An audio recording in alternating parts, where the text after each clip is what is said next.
Photo എടുക്കുന്നവരുടെ പ്രത്യേക ശ്രദ്ധയ്ക്ക് വാനരന്മാരുണ്ട്, ജാഗ്രത. രാധേ രാധേ രാധേ രാധേ രാധേ രാധേ രാധേശ്യാം. നമ്മളിപ്പോ നിൽക്കുന്നത് ചീർഘാട്ട്. പണ്ട് യമുന ഈ വഴിക്കാണ് ഒഴുകിയുണ്ടായിരുന്നത്. അതാണ് പഴയ കാലത്തെ കടവുകളാണ് ഇവിടെ ഇങ്ങനെ കാണുന്നത്. ഭഗവാനെ ആഗ്രഹിച്ചിട്ട് ഗോപീജനങ്ങള് ഭഗവതിയെ ഭജിക്കുന്നുണ്ട്, കാർത്യായനി ദേവിയെ ഭജിക്കുന്നുണ്ട്. അങ്ങനെ വ്രതം കാലം കൂടുന്ന ദിവസം ഇവിടെ കുറച്ച് ദൂരമുണ്ട് കാർത്യായനി ക്ഷേത്രത്തിലേക്ക്. എങ്കിലും അവര് സ്നാനം ചെയ്യാനായിട്ട് ഇവിടെ വന്നു. അന്ന് വസ്ത്രം മുഴുവൻ കരയ്ക്ക് അഴിച്ചു വെച്ചിട്ടാണ് അന്ന് സ്നാനം ചെയ്തിട്ടുണ്ടായിരുന്നത്. അങ്ങനെ കഴുത്തറ്റം തണുത്ത വെള്ളത്തിൽ, ഇപ്പോൾ യമുനയ്ക്ക് തണുപ്പ് കൂടിക്കൊണ്ടിരിക്കുന്ന സമയമാണ്. ഈ കഴുത്തറ്റം തണുത്ത വെള്ളത്തിൽ ഇറങ്ങിയ സമയത്താണ് ഓടക്കൊള്ളിൽ വായിക്കുന്ന ശബ്ദം കേട്ടത്.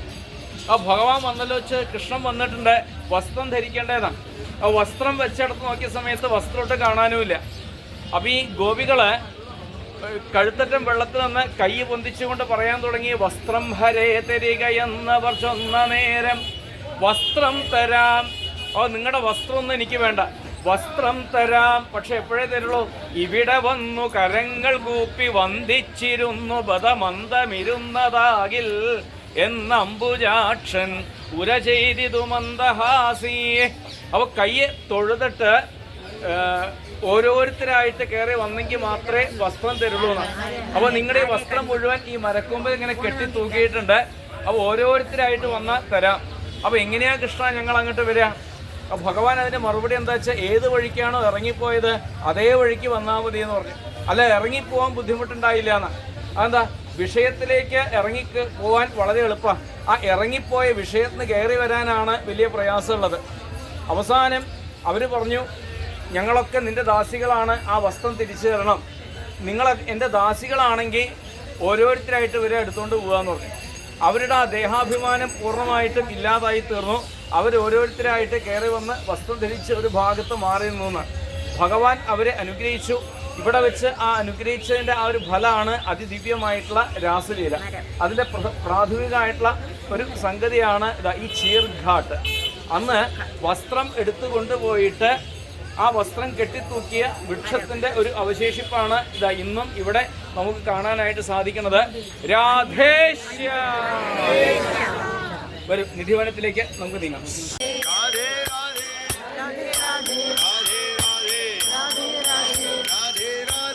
राधे राधे राधे राधे राधे राधे राधे राधे राधे राधे राधे राधे राधे राधे राधे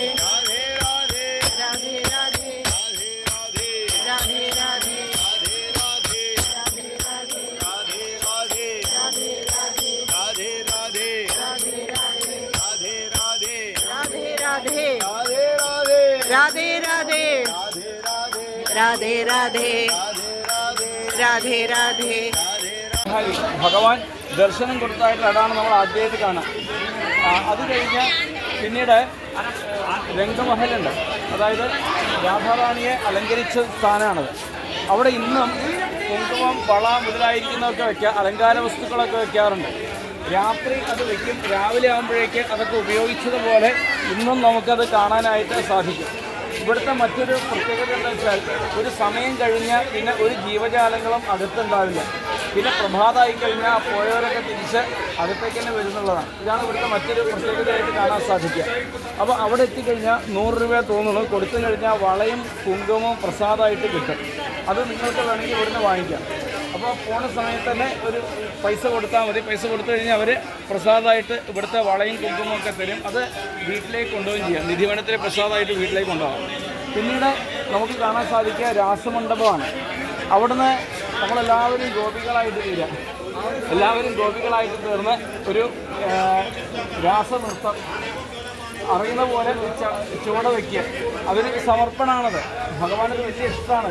ഇവിടെ രാഗവും താളമൊന്നുമില്ല, ആകെ ഒരു താളം മാത്രമേ ഉള്ളത്, കൃഷ്ണതാളം മാത്രമാണ്. അതേപോലെ കൃഷ്ണരാഗം, കൃഷ്ണനോട് രാഗം ഉണ്ടാവുക, അതായത് അടുപ്പുണ്ടാവുക, അപ്പോൾ കൃഷ്ണനായിട്ട് ചേർച്ച ഉണ്ടാവുക, അല്ലാതെ വേറൊന്നുമില്ല. അത് കഴിഞ്ഞാൽ പിന്നീട് ഇന്നലെ പറഞ്ഞ ആ വംശീചോരി രാധാറാണിയെ കാണാനായിട്ട് സാധിക്കും. പിന്നീട് ഹരിദാസ്ജിയുടെ സമാധി കാണാൻ സാധിക്കും. അതുകൂടി കഴിഞ്ഞാലാണ് നമ്മൾ പുറത്തേക്ക് ഇറങ്ങുന്നത്. അപ്പോൾ പോന്നോളൂ, നാമം ജപിച്ച് പുറത്തേക്ക് ആർത്തി കൊടുക്കും. ഓം നമോ ഭഗവതേ വാസുദേവായ. ഓം നമോ ഭഗവതേ വാസുദേവായ. ഗോപ്യൗചു ജയതി തേധികം ജന്മനാ പ്രജാ ശ്രയത ഇന്ദിരാ ശശ്വതമഹി ദിക്ഷുതാവകാ ത്വയി ധൃതാസവാ ത്വാം വിചിന്വതേ ശരദുരാശയേ സരസിജോദരാ ശ്രീമുഷാദ്രിജാ സുരതനാഥത്തെ അശുൽക്കദാസികാ വരദനിഘ്നതോ സ്നേഹ കിം വധാ വിഷജലാപ്യയാ വ്യാളരാക്ഷസാൻ വർഷമാരുതാൻ വൈദ്യുതാനലാൻ വൃഷമയാത്മജാൻ വിശ്വദോഹയാ ഋഷഭദേവയം രക്ഷിതാമുഹു നഖലു ഗോപികാ നന്ദനോ ഭവാൻ അഖിലദേഹിനാം അന്തരാത്മദൃൻ വിഘനസാർത്ഥിതോ വിശ്വഗുപ്തയേ സഖൗരേയിവാൻ സാത്വതാംബുലേ വിരചിതാഭയം വൃഷ്ണിഭൃഞ്ജനേ ശരണമീയുഷാം സംസ്കൃതേർഭയാൻ ശരദരോരുഹം കാന്തകാമദം ശിരസി ദേഹിനഃ ശ്രീകരഗ്രഹം വ്രജജനാർത്തിഹം വീരയോഷിതാ നിജജനസ്മയ ധ്വംസനസ്മിതാ ഭജ സഖേ ഭവൽ കിങ്കരീസ്മനോ ജലരുഹാനനം ചാരുദർശയ പ്രണതദേഹിനാ പാപകർഷണം തൃണചരാനുഗം ശ്രീനികേതനം ഫണിഫണാർപ്പിതം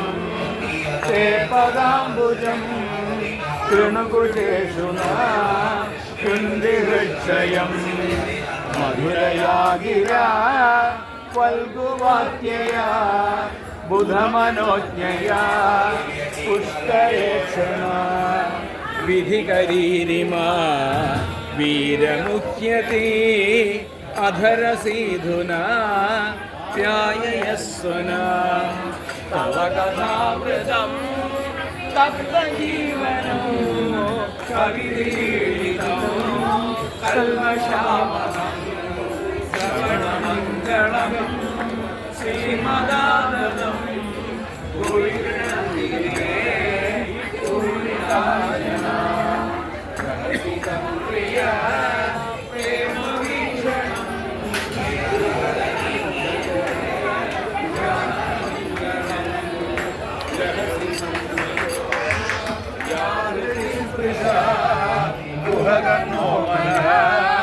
ശോഭയന്തി ചലസി യദ്വ്രജാത് ചാരയൻ വശൂൻ നളിനസുന്ദരം നാദം തേ പദം ശിരതൃണാങ്കുരൈ സീതദീപിനാ സലിലതാമന കാന്തഗച്ഛതി തിരപരീക്ഷയേ നീലകുണ്ടലൈ അരരുഹാനനം ബിഭ്രതാവൃതം ധനരജസ്വലം ദർശയൻ മുഹു മനസി ന സ്മരം ധീരയച്ഛതി പ്രണതകാമദം പവജാർജിതം ധരണിമണ്ഡലം ധ്യേയമാപദി ചരണപങ്കജം ചന്ദവംശതേ രമണസ്തനേ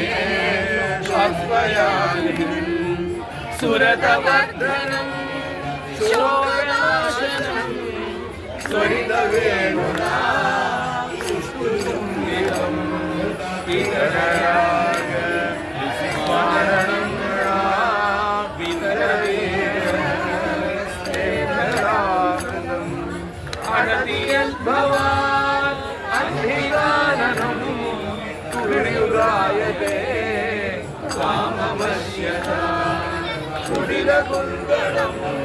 ശ്രീഭുഞ്ചതേ ജഡമുദീക്ഷതാ കശ്യമഗ്രജാ പതിസുതാന്മയ ഭ്രാതൃബാന്ധവാൻ അതിവിലംഘ്യത്തെ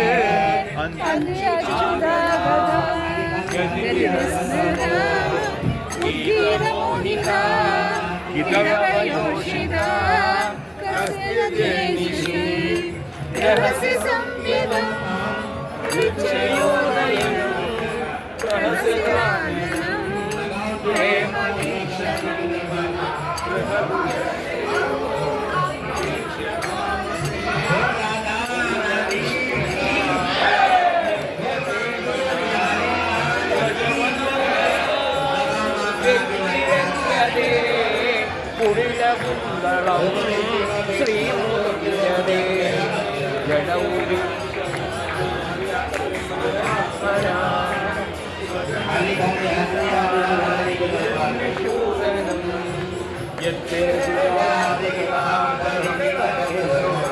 ഭീതാശനൈ പ്രിയദധീമഹി കർത്തശേഷു തേനാടവിഷം മനസി തദ്യഥതേന കിംസു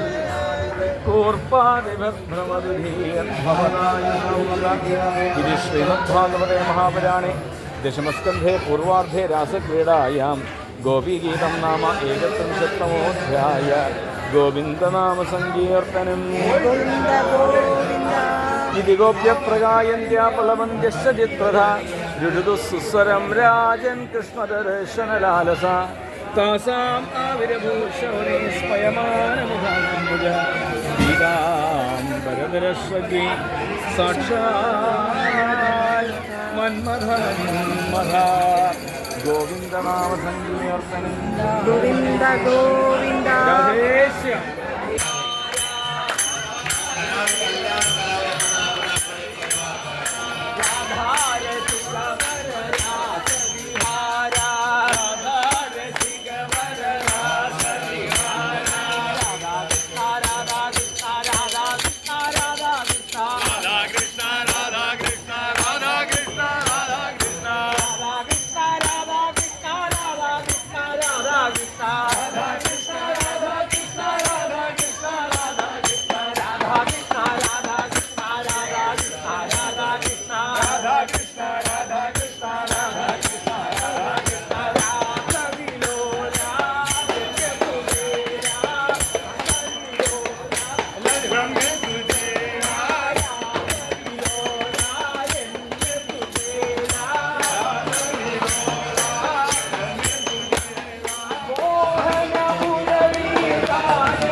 ഭഗവാൻ കാളിയനാകുന്ന സർപ്പത്തിന്റെ അഹന്ത ശമിപ്പിച്ചതായിരിക്കുന്ന ഇടാണ്.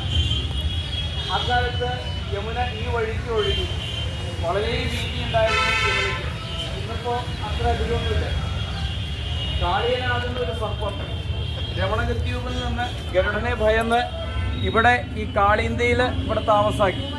അപ്പോൾ ഇവിടെ ഈ കാളിയൻ താമസാക്കാൻ കാരണം എന്താ വെച്ചാൽ ഗരുഡന് പ്രവേശനമില്ലാത്ത ഇടാണ് ഈ വൃന്ദാവനം. സൗഭരി എന്ന മഹർഷിയുടെ ഒരു ശാപമാണ് അതിന് കാരണം. അത് വലിയൊരു കഥ. അതാണ് ഇത്ര സുരക്ഷിതമായിട്ട് കാളിയൻ ഇവിടെ കൂടാൻ കാരണം. ഒരിക്കൽ ഭഗവാൻ കാലികളെ മേച്ച് ഈ പ്രദേശത്ത് വന്ന സമയത്ത് മുതിർന്നവരോട് ചോദിച്ചു, എന്താണ് ഈ ഭാഗം ആകെ ഒരു കറുത്ത ഛായയിൽ ജലജന്തുക്കളൊക്കെ ചത്തുപൊങ്ങി കിടക്കുന്നുണ്ട്, ഈ ഭാഗത്തുള്ള വൃക്ഷങ്ങളൊക്കെ കരിഞ്ഞു പോയിട്ടുണ്ട്, അപ്പോൾ എന്താണ് കാരണം എന്ന് ചോദിക്കുകയാണ്. അപ്പോഴാണ് മനസ്സിലാക്കാൻ പറ്റുന്നത് കാളിയനാകുന്ന സർപ്പത്തിൻ്റെ സാന്നിധ്യമാണ് ഇവിടെയുള്ളത്. ഭഗവാൻ ആ കാളിന്തിയിലേക്ക് ചെരിഞ്ഞു കിടക്കുന്ന ഒരു കദംബ വൃക്ഷം, അന്ന് ആ കദംബ വൃക്ഷത്തിന് മാത്രം ഒരു കേടുണ്ടായിരുന്നില്ല. ആ കദംബ വൃക്ഷമാണ് ഈ കാണുന്നത്. അതിൻ്റെ കൊമ്പാണ് അത് അങ്ങോട്ട് ചെരിഞ്ഞു കിടക്കുന്ന ആ ഒരു കൊമ്പ്. അപ്പോൾ അന്നും ഇന്നും എന്നും ആ വൃക്ഷത്തിന് കേടില്ലാതിരിക്കാൻ കാരണം എന്താ വെച്ചാൽ പണ്ടൊരു കാലത്ത് ഗരുഡൻ അമൃതകലശമായിട്ട് പോയ സമയത്ത് ആ അമൃതകലശത്തിൻ്റെ ഒരു തുള്ളി, അമൃതത്തിൻ്റെ ഒരു തുള്ളി ഈ വൃക്ഷത്തെ സ്പർശിച്ചു. അതാണ് ഇന്നും അമരമായിട്ട് ആ വൃക്ഷം അവിടെ ഇരിക്കാൻ കാരണം. ആ വൃക്ഷത്തിൻ്റെ ചെരിഞ്ഞ ആ കൊമ്പിൻ്റെ മുകളിലേക്ക് കയറി കാളിന്തിയിലേക്ക് എടുത്തു ചാടി കൈകൊണ്ടൊന്നിങ്ങനെ അടിച്ചു. കൈകൊണ്ട് അടിക്കേണ്ട താമസം 10 വിൽപ്പാടാണ് വെള്ളം മുകളിലേക്ക് കയറിയത്. ക്രുദ്ധനായിരിക്കുന്ന കാളിയൻ പുറത്തേക്ക് വന്നു, ഭഗവാനെ ഒന്ന് ചുറ്റി. അപ്പോഴേക്ക് ഗോപന്മാരൊക്കെ കരയാൻ തുടങ്ങി. അവരെ സമാധാനിപ്പിക്കാനായിട്ട് ഭഗവാൻ ആ കാളിയൻ്റെ പിടിയിൽ നിന്ന് കുതിറി പുറത്തേക്ക് ചാടി. ഏത് തലകളാണോ പൊങ്ങി വരണത്, ആ പൊങ്ങി വരണ തലകൾക്കൊക്കെ ഓരോ ചവിട്ട് കൊടുത്ത് ആ കാളിയൻ്റെ അഹന്തയെ ശമിപ്പിച്ച് അനുഗ്രഹിച്ച് രമണഗദ്വീപിലേക്ക് പറഞ്ഞയച്ചതായിരിക്കുന്ന ഇടം. ചുരുക്കം പറഞ്ഞ കാളിയനെ അനുഗ്രഹിച്ചതായിട്ടുള്ള സ്ഥാനമാണ് ഇത്. കാളിയമർദ്ദന സ്ഥാനം അഥവാ കാളിയദഹ എന്ന് പറയുന്ന ഈ ഒരു ഭാഗം. നമുക്കും ആ ഭഗവാനോട് പ്രാർത്ഥിക്കാം, നമ്മുടെ ഉള്ളിൽ നിന്ന് ഈ കാളിയൻ നിശേഷം ഇല്ലാണ്ടായി തീരട്ടെ എന്നാണ്. അപ്പോൾ അഹങ്കാരത്തിൻ്റെ പ്രതീകമാണ് ഈ കാളിയൻ. അത് എവിടെയുണ്ടായി? കാളിന്തിയിൽ ഉണ്ടായി എന്നാണ് പറഞ്ഞത്. കാളിന്തി ച യമുന, യമുന സൂര്യപുത്രിയാണ്. അപ്പോൾ ഉന്നതമായ ആ സ്ഥാനത്ത് നിന്ന് സദാ ഒഴുകിക്കൊണ്ടിരിക്കുന്ന നമ്മുടെ ഉള്ളിലെ ബോധമാകുന്ന ഈ ഒരു കാളിന്തിയുടെ അകത്ത് അഹങ്കാര സർപ്പമാകുന്ന കാളിയം വരികയാണ്. 1000 തല എന്ന് പറഞ്ഞു കഴിഞ്ഞാൽ ഞാനെന്ന അഹങ്കാര സർപ്പത്തിന് എൻ്റേത് എന്ന് പറയാൻ കുറേയുണ്ട്. അപ്പോൾ എന്ന് ഇത് പരിപൂർണമായിട്ടും അസ്തമിക്കുന്നുവോ അന്നാണ് നമുക്ക് ആ ഭഗവാനോട് ഈശ്വരനോട് കൂടുതലായിട്ട് എടുക്കാൻ സാധിക്കുക. രാധേശ്യാം.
നാരായണ നാരായണ നാരായണ നാരായണ നാരായണ നാരായണ രാധാ ഗോവിന്ദ നാരായണ നാരായണ നാരായണ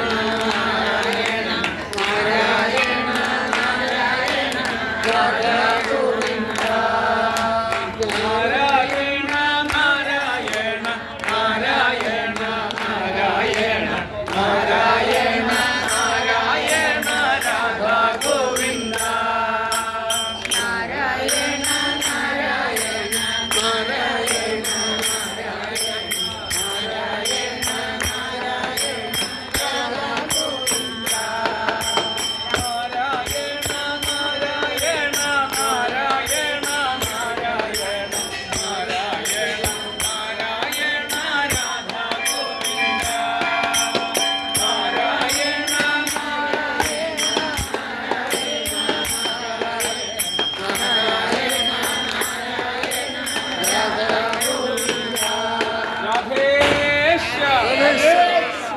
രാധേശ്യാം നമ്മള് ഇപ്പോ ദ്വാരകാധീശനെ തൊഴുതു. ദ്വാരകാധീശനെ തൊഴുത് ഇപ്പോ എത്തി നിൽക്കുന്നത് വിശ്രാം ഘാട്ടിലാണ് എത്തി നിൽക്കുന്നത്. വിശ്രാം ഘാട്ട് എന്ന് പറഞ്ഞു കഴിഞ്ഞാല് കംസവധാനന്തരം ഭഗവാൻ ഇവിടെ വന്ന് വിശ്രമിച്ചു. ഇവിടെ വന്ന് വിശ്രമിച്ച് ഇരുന്നത് കൊണ്ട് യമുനാ തീരത്ത് വന്ന് വിശ്രമിച്ചത് കൊണ്ട് വിശ്രാം ഘാട്ട് എന്ന് ഈ സ്ഥാനത്തിന് ഒരു പേര്. അപ്പോൾ കുറച്ച് കഴിഞ്ഞ് ഒന്ന് അവിടെ പോയിട്ടൊന്ന് ആചരിക്കാം.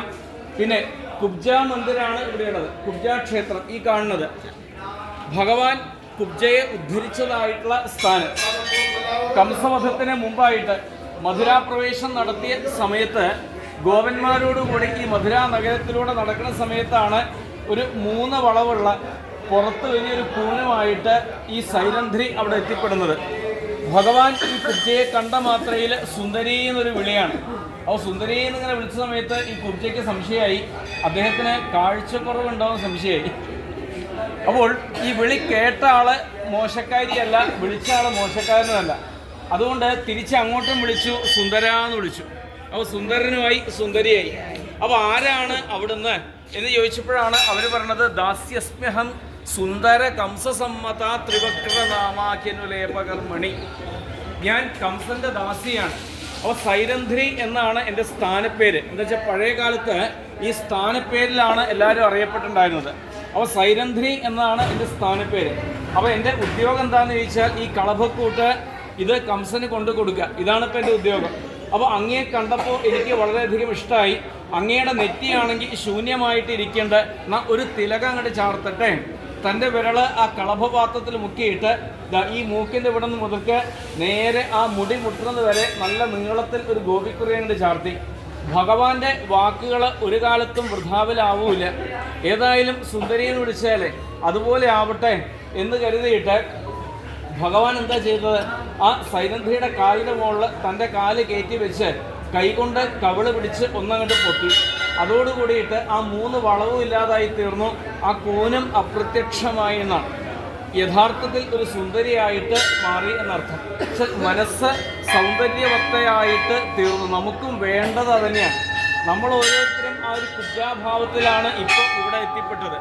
അതായത് 3 വളവുണ്ട്. ആധ്യാത്മിക, ആദിഭൗതിക, ആദിദൈവിക താപത്രയങ്ങളുണ്ട്. അപ്പോൾ അതിൽ നിന്ന് മോചനം നേടാനായിട്ട് നമുക്ക് സാധിക്കണം. സാമാന്യം പോലെ വലിയൊരു കൂന് നമ്മുടെ പുറത്തുണ്ട്. ആ കൂന് ഈ കണ്ണുകൊണ്ട് കാണുന്നില്ല എന്നേ ഉള്ളൂ. അതാണ് ഈ പ്രാരബ്ധം.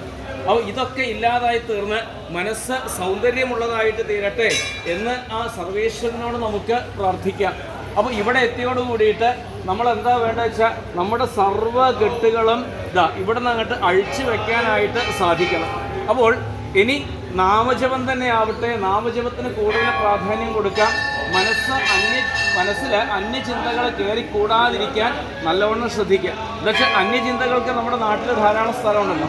അപ്പോൾ അതുകൊണ്ട് എന്തൊക്കെ ഉണ്ടെങ്കിലും എന്തൊക്കെ സർവ്വ വിഷയങ്ങളും തൽക്കാലം ഉള്ളിൽ നിന്നങ്ങോട്ട് അഴിച്ചു വെച്ച് ഈ ഒരു കുറച്ച് ദിവസമെങ്കിലും ഈ മധുരാപുരിയിലും വൃന്ദാവനത്തിലും ഈ വ്രജത്തിലും കഴിയണ ഈ ഒരു ദിവസമെങ്കിലും നമ്മുടെ മനസ്സ് അന്യചിന്തകളിൽ നിന്ന് മുക്തി നേടിയിട്ട് പരിപൂർണമായിട്ട് ഈശ്വര ചിന്തനത്തിലേക്ക് നമ്മുടെ ഓരോരുത്തരുടെയും മനസ്സ് പോകട്ടെ.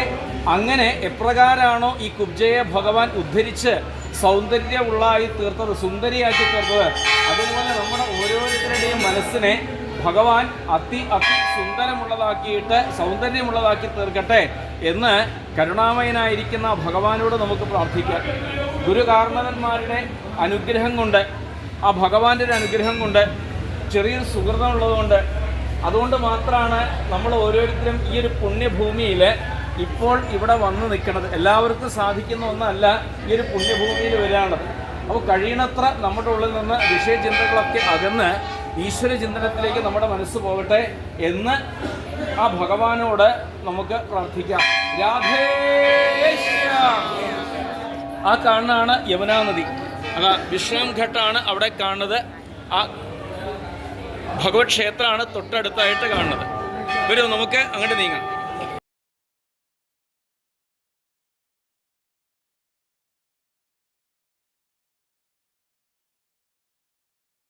സർവത്ര ഗോവിന്ദനാമ സങ്കീർത്തനം. ശ്രീമദ് ഭാഗവത്തിലെ ദിവസ്തുതി ഒന്ന് വായിക്കാം.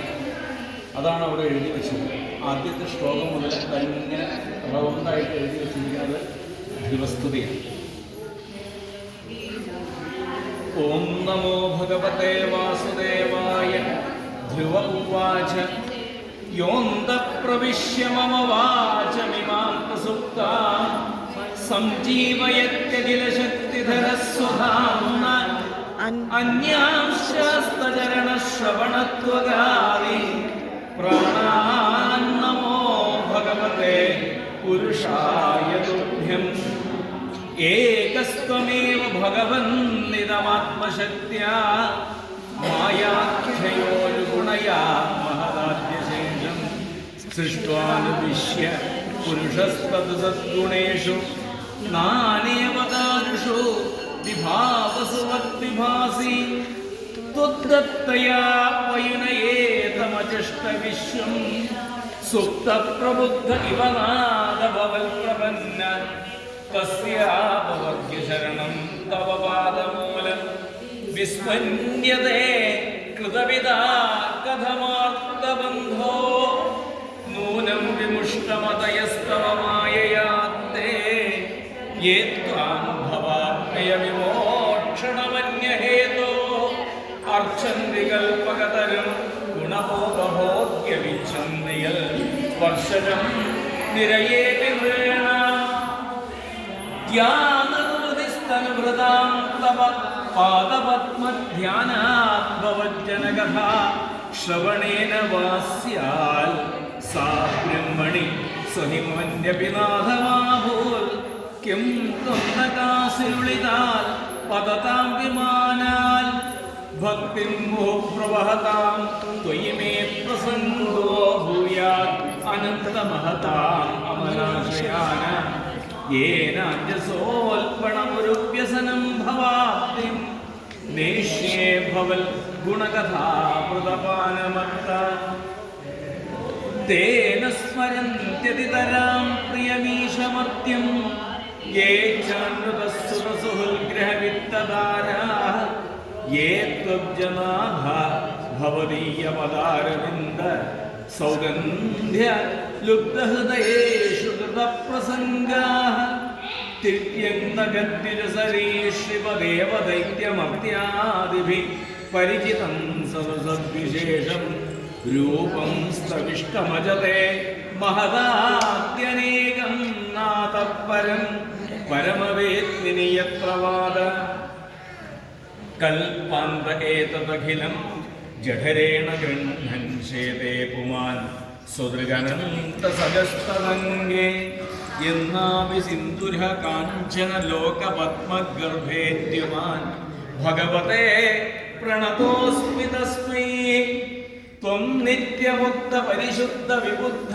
ആത്മാ കൂടസ്ഥ ആദിപുരുഷോ ഭഗവാൻ സ്ത്രീശ യൽ ഭുജ്യവസ്ഥിതമഖണ്ഡിതയാ സ്വദൃഷ്ട്യാ ദൃഷ്ടാസ്ഥിതാപതിമധോ വ്യതിരിക്താസ്സേ യസ്മിൻ വിരുദ്ധഗതയോഗ്യനിശം വദന്തി വിദ്യാതയോ വിവിധ ശക്തയ ആനുപൂർവ്യാൽ തൽബ്രഹ്മവിശ്വഭവമേകമനന്തമാദ്യം ആനന്ദമാത്രമവികാരമഹം പ്രപദ്യേ സത്യാശിഷോ ഹി ഭഗവംസ്തവ പാദപത്മമാശീത്തഥാനുഭജത പുരുഷാർത്ഥമൂർത്തേ അപ്യേവമാര്യ ഭഗവാൻ പരിപാലിതീനാൻ വാശ്രേവ വത്സകമനുഗ്രഹകാതരോസ്മാൻ സർവത്ര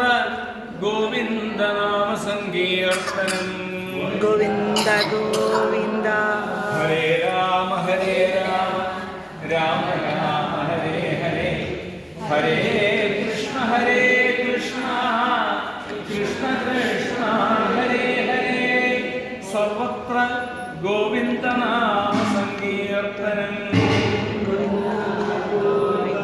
രാധേശ്യാം രാധേശ്യാം രാധേശ്യാം രാധേശ്യാം. ഭഗവാന്റെ അനുഗ്രഹം കൊണ്ട് നമ്മളിപ്പോൾ എത്തിയത് മധുവനത്തിലാണ്. ഈ മധുവനത്തിന് ഒരുപാട് പ്രത്യേകതകളുണ്ട്. ഇന്നലെ വൈകിട്ടും സൂചിപ്പിച്ചു. 4 യുഗങ്ങളായിട്ട് ഈ മധുവനത്തിന് നല്ല ബന്ധമുണ്ട്. കൃതം, ത്രേത, ദ്വാപരം, കലി. ഇപ്പോൾ നമ്മൾ ഇരിക്കുന്നതായ ഒരു സ്ഥാനമുണ്ട്. ഇത് ധ്രുവട്ടില എന്നാണ് പറയുന്നത്. പക്ഷെ ധ്രുവന് ഭഗവാൻ ദർശനം കൊടുത്തതായിരിക്കുന്ന ഇടം. ശ്രീമദ് ഭാഗവതത്തില് വളരെ പ്രസിദ്ധമായിട്ടുള്ള കഥയാണ് ധ്രുവന്റെ കഥ.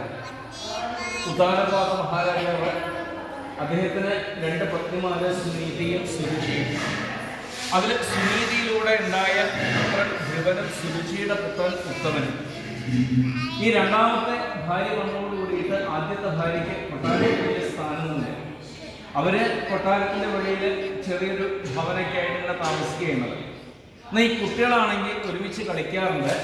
ഒരിക്കല് ഈ കുട്ടികൾ ഇങ്ങനെ കളിച്ചുകൊണ്ടിരിക്കുന്നതിനിടയ്ക്ക് ഉത്താനപാത മഹാരാജാവ് അവിടെ വന്നു. ഒരു പീഠമുണ്ട്. ആ പീഠത്തിൽ അങ്ങനെ ഇരുന്നു. പത്നിയായ സുരുചി ഉണ്ടായിരുന്നു. അപ്പൊ ഈ ഉത്തമൻ എന്ത് ചെയ്തു വെച്ചാൽ മറ്റു കുട്ടികളുടെ ഇടയിൽ വെച്ചിട്ട് പറഞ്ഞു, ഞാനിതാ എൻ്റെ അച്ഛൻ്റെ മടിയിൽ കയറിയിരിക്കാൻ പോകുന്നു എന്ന് പറഞ്ഞു. എന്നാ അച്ഛൻ്റെ എന്ന് പറഞ്ഞാൽ കുഴപ്പമില്ല, എൻ്റെ അച്ഛൻ്റെ എന്ന് പറഞ്ഞു. അത് വല്ലാതെ കണ്ട് ഉള്ളിൽ തട്ടി ആ ധ്രുവപാലകന്റെ തൻ്റെയും കൂടെ അച്ഛനാണ്. അപ്പോൾ താനും കൂടി അച്ഛൻ്റെ മടിയിൽ കയറി എന്ന് വെച്ചിട്ട് ഇപ്പം എന്താ കുഴപ്പമുണ്ടാകുന്നത്, ഞാനും ഉണ്ട് അച്ഛൻ്റെ മടിയിൽ കയറിയിരിക്കാൻ എന്ന് പറഞ്ഞ് പുറകെ പോയി. അപ്പോഴാണ് ആ ചെറിയമ്മ അവിടെ പിടിച്ചു വെച്ചത്. ന വത്സ നൃപത്തെ ധിഷ്യം ഭവാൻ ആരൂഢമർഹതി, നിനക്ക് അച്ഛൻ്റെ മടിയിൽ കയറിയിരിക്കാനുള്ള അധികാരമില്ല എന്നാണ്. അപ്പൊ ഈ പിഞ്ചുപാലകന് ആൾക്കൂടി ഒരു ശങ്കയായി. അല്ല, ഈ കുട്ടികൾക്കിപ്പോൾ അച്ഛൻ്റെ മടിയിൽ കയറിയിരിക്കാൻ അങ്ങനെ വല്ല അധികാരം നോക്കേണ്ട കാര്യം വല്ല ഉണ്ടോ? അത് അതിന് കാരണം അന്യസ്ത്രീ ഗർഭസമ്മർദ്ദം പറഞ്ഞ ഉത്തരപ്പദം. അപ്പൊ ഈ മഹാരാജാവിന് ഒരുപാട് പത്നിമാരുണ്ട്, അതിലൊക്കെ മക്കളുണ്ട്. അപ്പൊ എല്ലാവരും കൂടി അച്ഛൻ്റെ മടിയിൽ കയറിയിരിക്കണം എന്ന് പറഞ്ഞാൽ ഇതിപ്പോ നടക്കുന്ന കാര്യമൊന്നുമല്ല. വല്ലാതൊരു സങ്കടം ദയനീയമായിട്ട് ആ ചെറുമയുടെ മുഖത്തേക്ക് നോക്കി. അപ്പൊ നിനക്ക് അങ്ങനെ അച്ഛൻ്റെ മടിയിൽ കയറിയിരിക്കണമെങ്കിൽ ഒരു വഴിയുണ്ട്. ഭാവു എന്ത് വഴിയാണാവോ ഈ ചെറിയമ്മ പറഞ്ഞു തരാൻ പോകുന്നത്. അവിടെ വെച്ച് ആ സുരുചി ചെറിയമ്മ പറഞ്ഞു കൊടുത്തൊരു വഴിയാണ് തപസാനാദ്യുപുരുഷം പസീവാനുഗ്രഹേണമേ ഗർഭേത്വം സാധയാത്മാനം യത് ഇച്ഛസി നിർവാസനം. നിനക്കങ്ങനെ അച്ഛൻ്റെ മടിയിൽ കയറിയിരിക്കണമെങ്കിൽ തപസാരാധ്യ പുരുഷം തസ്സീവാനുഗ്രഹേണമേ, കാട്ടിൽ പോയിട്ട് തപസ് ചെയ്ത് ഭഗവാന്റെ അനുഗ്രഹം സമ്പാദിക്കുക. എന്നിട്ട് ഈ ദേഹത്തെ ഉപേക്ഷിച്ച് ഉത്താനപാതകളിലൂടെ എൻ്റെ ഗർഭത്തിലേക്ക് പ്രവേശിച്ച് എൻ്റെ ഉണ്ണിയായിട്ട് പുറത്തേക്ക് വന്നാൽ നിനക്ക് അച്ഛൻ്റെ മടിയിൽ കയറിയിരിക്കാം. ഈ ചെറിയ കുട്ടികളോട് ഇങ്ങനെയൊക്കെ പറഞ്ഞ് എന്ത് മനസ്സിലാവാൻ? ഈ കുട്ടികൾക്കൊരു പ്രത്യേകതയാണ്. അവർ കാവ്യം പറഞ്ഞു കൊടുത്തു, അല്ലെങ്കിൽ 4 വരി ഒരു കുട്ടിക്ക് പറഞ്ഞു കൊടുത്തു നോക്കിയാൽ അതിൽ മനസ്സിലാവുന്ന വാക്കുകൾ മാത്രം അത് ഉള്ളിൽ ഓർത്ത് വയ്ക്കും. അല്ലാത്ത വല്ലതും ഉണ്ടെങ്കിൽ അപ്പണ്ട് കളയും. ഈ ഉണ്ണി ചിന്തിച്ചു, എന്തൊക്കെയാണ് ആ ചെറിയമ്മ പറഞ്ഞത്? തപസാരാധ്യ പുരുഷം, അത് മനസ്സിലായി. തസ്സീവാനുഗ്രഹേണമേ, അത് മനസ്സിലായി. അടുത്തതായിട്ട് പറഞ്ഞു ഗർഭേത്വം സാധയാത്മാനം, അവർക്ക് മനസ്സിലായതുമില്ല. ഏറ്റവും അവസാനം പറഞ്ഞു അച്ഛൻ്റെ മടിയിൽ കയറിയിരിക്കുകയാണ്, അത് മനസ്സിലായി. അപ്പൊ ഈ മനസ്സിലായ ഈ വരികൾ മാത്രം കൂട്ടി വായിച്ചപ്പോൾ ആ ഉണ്ണിക്ക് കിട്ടിയ ഉത്തരം എന്താ വെച്ചാൽ, കാട്ടിൽ പോയിട്ട് തപസ് ചെയ്ത് ഭഗവാനെ കണ്ട് അനുഗ്രഹം വാങ്ങിയാൽ അച്ഛന്റെ മടിയിൽ കയറിയിരിക്കുകയാണ്. ഇതിപ്പോ സത്യമാണോ? തനിക്ക് ആകെ ഒരാളോട് മാത്രമേ ഉലകത്തിൽ ചോദിക്കാനുള്ളൂ, അത് തൻ്റെ അമ്മയാണ്. ഓടിപ്പോയിട്ട് അമ്മയോട് കെട്ടിപ്പിടിച്ച് അമ്മയോട് പറഞ്ഞ്, കൊട്ടാരത്തില് ഇങ്ങനെയുള്ള ചില അനിഷ്ടങ്ങളൊക്കെ ഉണ്ടായിട്ടുണ്ട്, എന്നെ ചെറിയമ്മ വല്ലാതെ കൊണ്ട് വിഷമിപ്പിച്ചിട്ടുണ്ട്, വേദനിപ്പിച്ചിട്ടുണ്ട്, ഇങ്ങനെ ഓരോന്ന് പറഞ്ഞ് ആ ചെറിയമ്മയെ കുറ്റം പറയും എന്നുള്ള ആ ഒരു സന്ദർഭം വന്ന സമയത്ത് അവിടെ അങ്ങോട്ട് തടഞ്ഞു വെച്ചു. അരുത്, മാ അവങ്കളം താത പരേഷു മംസ്ത ഭുങ്ക്തേ ജനോ യൽ പരദുഃഖദസ്സുൽ. ആ അമ്മ പറഞ്ഞ വാക്കെന്താ വെച്ചാൽ, ഒരിക്കലും നീ മറ്റൊരാളെ കുറ്റപ്പെടുത്തരുത്. എന്തെങ്കിലും ബുദ്ധിമുട്ടുകൾ ഉണ്ടായിട്ടുണ്ടെങ്കിൽ അപ്പോൾ നിനക്കുണ്ടാവുന്ന സുഖത്തിനും ദുഃഖത്തിനും കാരണം ആരാന്ന് വെച്ചാൽ അത് നീ തന്നെയാണ്. പക്ഷെ നിന്റെ കർമ്മഫലം തന്നെയാണ്. അതിന് മറ്റൊരാള് അവിടെ കാരണമായിട്ട് തീരുന്നില്ല. ആർക്കും സുഖത്തെ ആവട്ടെ ദുഃഖത്തെ ആവട്ടെ പ്രദാനം ചെയ്യാൻ പറ്റില്ല. ഏകൻ മമ സുഖദാത ജഗതി മറ്റേകൻ മമ ദുഃഖദാത വിധിവൃത. ആർക്കും ദുഃഖത്തെയും കൊടുക്കാൻ സാധിക്കില്ല, അതേപോലെ ആർക്കും സുഖത്തെയും കൊടുക്കാൻ സാധിക്കില്ല. അപ്പോൾ നാം ഓരോരുത്തരും ജീവിതത്തിൽ അനുഭവിക്കുന്നതായ സുഖദുഃഖങ്ങള് എന്ത് തന്നെയാണെങ്കിലും അതിനൊക്കെ കാരണം എന്തെന്ന് വെച്ചാൽ നമ്മുടെ തന്നെ കർമ്മത്തിന്റെ ഫലം. ഒരുപക്ഷെ തോന്നാം, ഇന്നാള് കാരണം ദുഃഖം ഉണ്ടാവുന്നു, ഇന്നാള് കാരണം ദുഃഖം ഉണ്ടാവുന്നു. ഇവിടെ ആരും ആരുടെയും ദുഃഖത്തിന് കാരണമായിട്ട് തീരുന്നില്ല. ഇങ്ങനെ നമുക്ക് നമ്മുടെ മനസ്സിനെ പാകപ്പെടുത്തിയെടുക്കാൻ സാധിക്കുന്നുണ്ടെങ്കിൽ വ്യക്തിപരമായിട്ട് നമുക്ക് ആരോടും ഒരു വിരോധം തോന്നില്ല, സ്നേഹം മാത്രമേ ഉണ്ടാവൂ. അപ്പോൾ ഒരാൾ നിമിത്തം ദുഃഖം ഉണ്ടാവുന്നത് ആ ആളല്ലെങ്കിൽ വേറൊരാളത്തിന് കാരണമായിട്ട് മാറുന്ന കാര്യം ഉറപ്പാണ്. അനുഭവിക്കേണ്ടത് ഇവിടെയാണ്. ഈ പരമാർത്ഥത്തെ നീ മനസ്സിലാക്കുക. നിനക്കിപ്പോ അച്ഛൻ്റെ മടിയിൽ കയറിയിരിക്കണം, അതല്ലേ വേണ്ടു. അങ്ങനെ നിനക്ക് അച്ഛൻ്റെ മടിയിൽ കയറിയിരിക്കണമെങ്കിൽ ഈ അമ്മയ്ക്കും ഒറ്റ വാക്ക് മാത്രമേ പറയാനുള്ളൂ, ആരാധയേത് അധോക്ഷജപാദപത്മം. ആരാധയേത്, നന്നായിട്ട് ഭജിച്ചു കൊടുക്കുക. ആരെയാ ഭജിക്കേണ്ടത്? അധോക്ഷജപാദപത്മം. അധോക്ഷജൻ എന്ന് വെച്ചാൽ സദാ ഇവിടെ വസിച്ച് അകത്തോട്ട് നോക്കിക്കൊണ്ടിരിക്കുന്ന ആളെ. അങ്ങനെയുള്ള ആളെ നന്നായിട്ട് ആരാധിക്കാം. ഇത് കേൾക്കേണ്ട താമസം ധ്രുവൻ അവിടെ അതിലേക്ക് ഇറങ്ങി ഓടി. അങ്ങനെ ഓടിപ്പോകുന്ന ഒരു പക്ഷേ അമ്മ വിചാരിച്ച് കാണില്ല. വഴിയിൽ വെച്ച് നാരദ മഹർഷിയെ കണ്ടുമുട്ടുകയാണ്. അപ്പോൾ ശ്രീനാരദർക്ക് നല്ല കൗതുകമായി. ശ്രീനാരദർ ചോദിച്ചു, എവിടേക്കാ പോണത് എന്ന് ചോദിച്ചു. കാട്ടിലേക്ക്. നീ ആരാ? ധ്രുവൻ, ഉത്താനപാദന്റെ മകൻ. എന്തിനാ ഈ കാട്ടിൽ പോണത്? തപസ് ചെയ്യാൻ. അപ്പൊ തപസ് ചെയ്യാന്ന് കേട്ടപ്പോൾ വലിയ കൗതുകമായി. ആളാകത്തേ 5 വയസ്സിൽ ചോടപ്രായം. എന്തിനാ നീ തപസ് ചെയ്യണത്? ഭഗവാനെ കാണാൻ. എന്തിനാ ഭഗവാനെ കാണുന്നത്? അനുഗ്രഹം വാങ്ങിക്കാൻ. എന്തിനാ അനുഗ്രഹം വാങ്ങിക്കണത്? അച്ഛൻ്റെ മടിയിൽ കയറിയിരിക്കാൻ. ഇത്രേ ഉദ്ദേശമുള്ളൂ. അപ്പൊ നാരദർ പറഞ്ഞു, നിനക്കിപ്പോ അച്ഛൻ്റെ മടിയിൽ കയറിയിരുന്നാ പോരെ, നിന്നെ ഞാൻ അച്ഛൻ്റെ മടിയിൽ കയറ്റിയിരുത്താം. അപ്പൊ ശ്രീനാരദൻ നോക്കി. ആ നോട്ടത്തിന്റെ അർത്ഥം എന്താ വെച്ചാൽ, എനിക്കിപ്പോ അങ്ങയുടെ ഔദാര്യം കൊണ്ടൊന്നും അച്ഛൻ്റെ മടിയിൽ കയറിയിരിക്കേണ്ട. തപസ് ചെയ്ത് ആ ഭഗവാന്റെ അനുഗ്രഹം വാങ്ങിയിട്ടേ എനിക്ക് അച്ഛൻ്റെ മടിയിൽ കയറിയിരിക്കേണ്ടതായ ആവശ്യമുള്ളൂ. നിനക്ക് തപസ് ചെയ്യാൻ അറിയോ? അറിയില്ല. എവിടെ പോയിട്ടാ തപസ് ചെയ്യേണ്ട? അറിയോ? അറിയില്ല. ആരെയാ തപസ് ചെയ്യേണ്ട? അറിയോ? അറിയില്ല. മന്ത്രം അറിയോ? അറിയില്ല. അതിന്റെ വിധാനങ്ങൾ അറിയോ? അറിയില്ല. ഈ ഒന്നും അറിയാത്തതുകൊണ്ട് പറഞ്ഞു കൊടുക്കാൻ കുറച്ച് എളുപ്പമുണ്ടായി. നീ എന്താ വേണ്ട വെച്ചാൽ, തൽത്താത ഗച്ഛഭദ്രം തേ യമുനായാ തടം ശുചി പുണ്യം മധുവനം യത്ര സാന്നിധ്യം നിത്യതാഹരേ. ഇവിടെ നിൽക്കണ്ട, നേരെ നീങ്ങ. കാളിന്തി നദി കാണാം, യമുനാ നദി കാണാം. ആ യമുനയുടെ തീരത്തായിട്ട് അതി സാത്വികത നിറഞ്ഞു തുളുമ്പണ ഒരു പ്രദേശമുണ്ട്. പുണ്യം മധുവനം. എന്താ മധുവനത്തിന്റെ പ്രത്യേകത? നിത്യസാന്നിധ്യം. ആ ഹരിയുടെ നിത്യസാന്നിധ്യം ഉള്ളതായിരിക്കുന്ന ഇടമാണത്. ആ മധുവനത്തിൽ പോയിട്ട് തപസ് ചെയ്യാൻ നിനക്ക് ആ ഹരിയെ കാണാനുള്ളതായ ഭാഗ്യം ഉണ്ടാവട്ടെ, യോഗം ഉണ്ടാവട്ടെ എന്ന് പറഞ്ഞ് അനുഗ്രഹിച്ചു. ആ ഭഗവാനെ ഭജിക്കാനായിട്ട് സ്വരൂപത്തെ വർണ്ണിച്ച് കേൾപ്പിച്ചു കൊടുത്തു. അങ്ങനെയുള്ള ആ ഭഗവാനെ ഭജിക്കാൻ അതിരഹസ്യമായ ഒരു മന്ത്രമുണ്ട്. ജപ്യശ്ച പരമോ ഗുഹ്യ ശൂയതാം മേ നൃപാത്മജ. അതിരഹസ്യമായിട്ടുള്ള മന്ത്രം. അപ്പൊ ശ്രീനാരദര് ആ മന്ത്രം ധ്രുവൻ ഉപദേശിച്ചു കൊടുത്തോടു കൂടിയിട്ട് ആ മന്ത്രം അത് പരസ്യമായിട്ട് മാറും. അപ്പൊ ഏതാ മന്ത്രം? ഓം നമോ ഭഗവതേ വാസുദേവായ. ഓം നമോ ഭഗവതേ, ഓം നമോ ഭഗവതേ വാസുദേവായ. ആ ഒരു മന്ത്രം പഠിച്ചുകൊണ്ട് ധ്രുവനത തൻ്റെ തപസ്സങ്ങോട്ട് തുടരണു. ആദ്യത്തെ മാസം ത്രിരാത്രാന്തേ 3 ദിവസം കൂടുമ്പോൾ കണ്ണു തുറക്കും. വീണ് കിടക്കുന്ന പഴങ്ങൾ എന്താ വെച്ചാൽ കഴിക്കും, കുറേ വെള്ളം കുടിക്കും. രണ്ടാമത്തെ മാസം തുടങ്ങി ഷഷ്ടേ 6 ദിവസം കൂടുമ്പോൾ കണ്ണു തുറക്കും, വെള്ളം കുടിക്കും, ഉണങ്ങിയ പുല്ല് മാത്രം കഴിക്കും. 3-ാമത്തെ മാസമായി നവമേ 9 ദിവസം കൂടുമ്പോൾ കണ്ണു തുറക്കും, വെള്ളം മാത്രം കുടിക്കും. 4-ാമത്തെ മാസം തുടങ്ങി ദ്വാദശേ 12 ദിവസം കൂടുമ്പോൾ കണ്ണു തുറക്കും, വായു മാത്രം ഭക്ഷിക്കാൻ തുടങ്ങി. അങ്ങനെ ആ മാസം കഴിഞ്ഞ് 5-ാമത്തെ മാസം കൊണ്ട് ആരംഭിച്ചപ്പോൾ ഒറ്റ വലിച്ചു ശ്വാസത്തെ. ഇനി ഇത് പുറത്തേക്ക് വിടണമെങ്കിൽ ആ നാരായണസ്വാമി തൻ്റെ മുമ്പിൽ വരാതെ ഈ വായു പുറത്തു വിടുകയാണ്. ഈ പ്രാണവായു ആകെ നിശ്ചലായി. ഈ പ്രപഞ്ചത്തിന് കുറച്ച് ബുദ്ധിമുട്ടുണ്ടായി. ഇതൊക്കെ അറിഞ്ഞ് ആ ഭഗവാൻ എന്ത് ചെയ്തു വെച്ചാൽ അതാ ആ ധ്രുവന്റെ മുമ്പിൽ ഇവിടെ വെച്ച് ഒരു ദർശനം കണ്ടു കൊടുത്തു.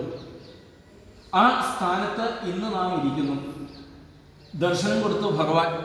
പക്ഷെ ഭഗവാൻ മുമ്പിൽ വന്നിട്ടും ആ ധ്രുവൻ അങ്ങോട്ട് കണ്ടില്ല. എന്തുകൊണ്ട് വെച്ചാൽ അകത്ത് നല്ല രൂപത്തെ കണ്ടുകൊണ്ടിരിക്കുന്നുണ്ട്. മായയാല് ഭഗവാൻ എന്താ ചെയ്ത വെച്ചാൽ ആ സ്വരൂപത്തെ അങ്ങോട്ട് മറിച്ചു. ഇത്രയും നേരം അകത്ത് കണ്ടുകൊണ്ടിരുന്ന ആ രൂപം എന്തൊന്നായിരുന്നു, ആ രൂപത്തെ അങ്ങോട്ട് മറിച്ചു. ഇത്രയും നേരം ഉള്ളിൽ കാണുന്നത് കാണുന്നില്ലല്ലോ എന്നും പറഞ്ഞ് കണ്ണു തുറന്നപ്പോഴോ ബഹിസ്ഫിതം തത് അവസ്ഥം ദദർശ. എന്തൊന്നാണോ അകത്ത് ഇത്രയും കാലം താൻ കണ്ടത്, ആ കണ്ടത് ബഹിസ്ഥിതം തത് അവസ്ഥം ദദർശ. ആ സ്വരൂപത്തെ പുറത്ത് പരിപൂർണ ഭാവത്തിൽ കാണാനായിട്ട് സാധിച്ചു. പലതും പറയണം തോന്നുന്നുണ്ട്, ആ പിഞ്ചു ബാലകന് പലതും പറയണം തോന്നുന്നുണ്ട്. പക്ഷെ പറയാൻ വാക്കുകൾ കിട്ടുന്നില്ല, ഒന്നും പഠിച്ചിട്ടുമില്ല. ഇതൊക്കെ മനസ്സിലാക്കിയ ആ ഭഗവാൻ എന്താ ചെയ്തെന്ന് വെച്ചാൽ ആ ധ്രുവന്റെ അടുത്തേക്ക് അങ്ങോട്ട് നീങ്ങി ശംഖ് പിടിച്ചതായിരിക്കുന്ന ആ കൈ കൊണ്ട് പതുക്കെ ആ കപോലത്തില് ആ കവിൾത്തടത്തില് ഒന്ന് തലോടി. ഇപ്പൊ നമ്മളൊക്കെ കൊച്ചു കുട്ടികളൊക്കെ കണ്ട വെറുതെ കവളത്തൊന്ന് തൊട്ട് നോക്കും. ആ കുട്ടികളുടെ ആ ഒരു മർമ്മാണ് ഈ കവളെന്ന് പറയുന്നത്. ആ കവളത്തൊന്നിങ്ങനെ തലോടി. ആ സ്പർശം കിട്ടേണ്ട താമസം സകല വിധത്തിലുള്ള ജ്ഞാനവും ആ ധ്രുവന് ലഭിക്കുകയാണ്. അവിടുന്ന് ആ ധ്രുവൻ പറഞ്ഞു, ഇന്ന് താൻ കാണുന്നത് ആരെയാണ്? ഇന്ന് തന്റെ മുമ്പിൽ നിൽക്കുന്നത് ഇതാരാണ്? യോ അന്തപ്രവിശ്യ മമ വാചമിമ പ്രസുപ്താം സഞ്ജീവയത്യഖില ശക്തിധരസ്വധാംന അന്യാംശ്ച ഹസ്തചരണശ്രവണത്വഗാദീൻ പ്രാണാൻ നമോ ഭഗവതേ പുരുഷായ തുഭ്യം. എന്തൊന്നാണോ അന്തപ്രവിശ്യ, എന്തൊന്നാണോ അകത്ത് പ്രവേശിച്ചിട്ട് നമ്മുടെ ഈ കരചരണാദികളാകുന്ന ഇന്ദ്രിയാദികൾക്ക് ബലമേകുന്നത് കണ്ണുണ്ട്, പക്ഷെ കാണാൻ സാധിക്കണ്ടേ? ഈ കണ്ണുകൾ കൊണ്ട് കാണാൻ എങ്ങനെ സാധിക്കുന്നു? ഈ കാതുകളുണ്ട്, ഈ കാതുകൾ മാത്രം ഉണ്ടായാൽ മതിയോ? കേൾക്കാൻ സാധിക്കണ്ടേ? അവ ഒന്നുള്ളതുകൊണ്ടാണ് ഇത് കേൾക്കാൻ സാധിക്കുന്നത്. ആ ഒന്നുള്ളതുകൊണ്ടാണ് ഇതിലൂടെ കാണാൻ സാധിക്കുന്നത്. ആ ഒന്നുള്ളതുകൊണ്ടാണ് ഈ കൈകൾ അനക്കാൻ സാധിക്കുന്നത്. ആ ഒന്നുള്ളതുകൊണ്ടാണ് ഈ കാലുകൾ അനക്കാൻ സാധിക്കുന്നത്. ആ ഒന്നിന്റെ സാന്നിധ്യം ഉള്ളതുകൊണ്ടാണ് നമുക്ക് സംസാരിക്കാനായിട്ട് സാധിക്കുന്നത്.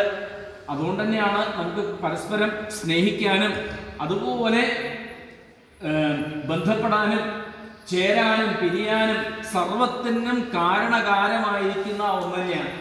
എന്ന് ആ ഒന്ന് ഇവിടെ നിന്ന് ഇറങ്ങിപ്പോണോ, അതോടുകൂടിയിട്ട് ഈ പറഞ്ഞതൊക്കെ നിശ്ചലമായിട്ട് മാറി. ഭഗവാൻ നമുക്ക് അറിഞ്ഞ് എല്ലാം തന്നിട്ടുണ്ട്. നമുക്ക് തരാത്തതായിട്ട് യാതൊന്നുമില്ല അല്ലേ? ഒന്നിനെ പോലും ഭഗവാൻ നമുക്ക് കുറവ് വരുത്തിയിട്ടില്ല. നല്ല കൈ തന്നിട്ടുണ്ട്, കണ്ണുകൾ തന്നിട്ടുണ്ട്, കാതുകൾ തന്നിട്ടുണ്ട്, സംസാരിക്കാൻ വാക്കിന്ദ്രിയ നാവ് തന്നിട്ടുണ്ട്, ചലനശേഷി തന്നിട്ടുണ്ട്, ശ്രവണശേഷി തന്നിട്ടുണ്ട്, കാഴ്ച ശക്തി തന്നിട്ടുണ്ട്. എന്തിന്റെ കുറവാണ് നമുക്കുള്ളത്? ഇത്രയും നമ്മളെ വളർത്തി ഇവിടം വരെ നമ്മളെ എത്തിച്ചിട്ടുണ്ട്. ഇതൊക്കെ ആരാണ് ചെയ്തത്? ഇതൊക്കെ ചെയ്യുന്നത് ആ ഭഗവാൻ തന്നെ. യോ അന്തപ്രവിശ്യ, ആ ഒന്ന് അകത്ത് പ്രവേശിച്ചിട്ട് ആ ഒന്ന് അകത്ത് ജ്വലിച്ചിട്ടാണ് ഈ പറഞ്ഞതൊക്കെ നമുക്ക് ലഭിക്കുന്നത്. പക്ഷേ നാം പലപ്പോഴും അത് മറന്നു പോകും എന്നുള്ളതാണ് വാസ്തവം. നാം മറന്നു പോവുകയാണ്. വെറും വളരെ ലളിതമായിട്ട് പറഞ്ഞു കഴിഞ്ഞാൽ, ഒന്ന് എഴുതാൻ പേന ഒരാളോട് വാങ്ങിച്ചു കഴിഞ്ഞാൽ ആ പേന തന്ന ആളോട് നാം ഒരു നന്ദി പറയാറുണ്ട്. എന്നെങ്കിലും എഴുതാൻ കൈ തന്ന ആ ഈശ്വരനോട് നന്ദി പറഞ്ഞിട്ടുണ്ടോ? അവിടെ ചിന്തിക്കേണ്ടത്. എന്നെങ്കിലും കാണാൻ കണ്ണ് തന്നതായ ആ സർവേശ്വരനോട് നന്ദി പറയാൻ തോന്നിയിട്ടുണ്ടോ? എന്നെങ്കിലും കേൾക്കാൻ ഈ കാതുകൾ തന്നതായ ആ ഭഗവാനോട് ഒരു നന്ദി പറയാൻ തോന്നിയിട്ടുണ്ടോ? എന്തും പറയാൻ എടുക്കണ ഈ ഒരു നാവുണ്ട്, എന്തും പറയുവാൻ എന്തും പറയാനായിട്ട് എടുക്കുന്ന നാവുണ്ട്. ഇന്നൊന്നു പാടുമോ നാരായണ. ആ നാവുകൊണ്ട് ഒരു നാരായണ നാമം. മറ്റ് പല പല പല വർത്തമാനങ്ങളും നമ്മുടെ നാവിലൂടെ വരാറുണ്ട് അല്ലേ? ഒരുപാട് വിഷയിക വർത്തമാനങ്ങൾ വരാറുണ്ട്. എന്നാൽ അതിൻ്റെ ഇടയിൽ കുറച്ചു നേരെങ്കിലും ഈശ്വര സ്മരണ ഉളവാക്കുന്ന വാക്കുകളാവട്ടെ നാമങ്ങളാവട്ടെ നമ്മുടെ ഈ നാവിലൂടെ വരികയാണെങ്കിൽ എത്ര ഭാഗ്യമായി. അതാണ് ഈ ജീവിതത്തിൽ ഏറ്റവും വലിയൊരു ഭാഗ്യം എന്ന് പറയുന്നത്. അതിലൂടെയാണ് ആ അന്തേ നാരായണ സ്മൃതി എന്ന് പറയുന്ന ആ ഒരു അവസ്ഥയിലേക്ക് നമ്മുടെ മനസ്സുകളെ നമുക്ക് കൊണ്ടുപോകാനായിട്ട് സാധിക്കും. അപ്പോൾ നമുക്കും ആ ധ്രുവകുമാരനോടൊപ്പം നമുക്കും പ്രാർത്ഥിക്കാം. ആ ഭഗവാന്റെ പാദത്തിൽ അചഞ്ചലയായിരിക്കുന്ന ഭക്തി ഉണ്ടാവട്ടെ, ശ്രദ്ധയുണ്ടാവട്ടെ. ഏറ്റവും കൂടുതൽ വേണ്ട ഒന്നാണ് ശ്രദ്ധ എന്ന് പറയുന്നത്. നമ്മുടെ ആ ശ്രദ്ധ മുഴുവൻ ആ ഭഗവാന്റെ പാദത്തിൽ ഉണ്ടാവട്ടെ എന്ന് നമുക്ക് പ്രാർത്ഥിക്കാം. മനസ്സറിഞ്ഞ് ഭഗവാൻ ആ ധ്രുവനെ നന്നായിട്ട് അനുഗ്രഹിച്ച് നാശമില്ലാത്തതായ ആ തലത്തിലാണ് ആ ധ്രുവനെ എത്തിച്ചിരിക്കുന്നത്. ഇന്നും സമസ്ത ജ്യോതിർഗോളങ്ങളുടെയും നാഥനായിട്ട് ഈ പ്രപഞ്ചം ഉള്ളോടത്തോളം കാലം ആ ധ്രുവത സർവ്വ ജ്യോതിർഗോളങ്ങളുടെയും നാഥനായിട്ട് ശോഭിക്കേണ്ടത്. ആ മഹാത്മാവിൻ്റെയും പാദങ്ങളിൽ ഈ പുണ്യധാമത്തിൽ നിന്നുകൊണ്ട് നമുക്ക് മനസ്സാ ഒന്ന് നമസ്കരിക്കാം. സർവത്ര ഗോവിന്ദനാമ സങ്കീർത്തനം. ഹരേ രാമ ഹരേ രാമ രാമ രാമ ഹരേ ഹരേ ഹരേ കൃഷ്ണ ഹരേ കൃഷ്ണ കൃഷ്ണ കൃഷ്ണ ഹരേ ഹരേ ഹരേ രാമ ഹരേ രാമ രാമ രാമ ഹരേ ഹരേ ഹരേ കൃഷ്ണ കൃഷ്ണ കൃഷ്ണ ഹരേ ഹരേ ഹരേ രാമ ഹരേ രാമ രാമ രാമ ഹരേ ഹരേ ഹരേ കൃഷ്ണ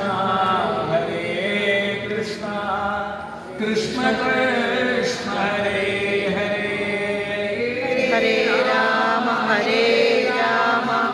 രാമ രാമ ഹരേ ഹരേ ഹരേ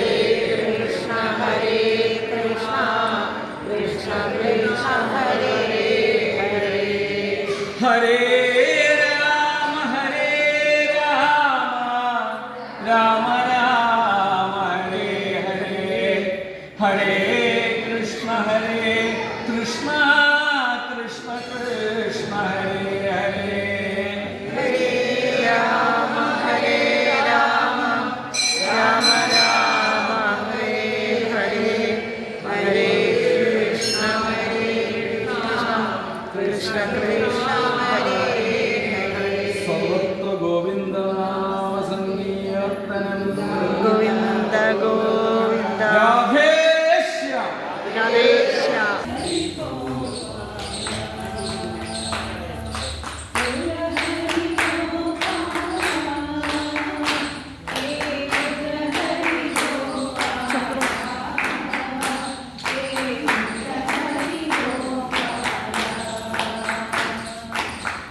നമ്മളിപ്പോൾ നിൽക്കുന്നത് 12 വനങ്ങളിൽ പെട്ടതായ ഒന്നാണ് താലവനം.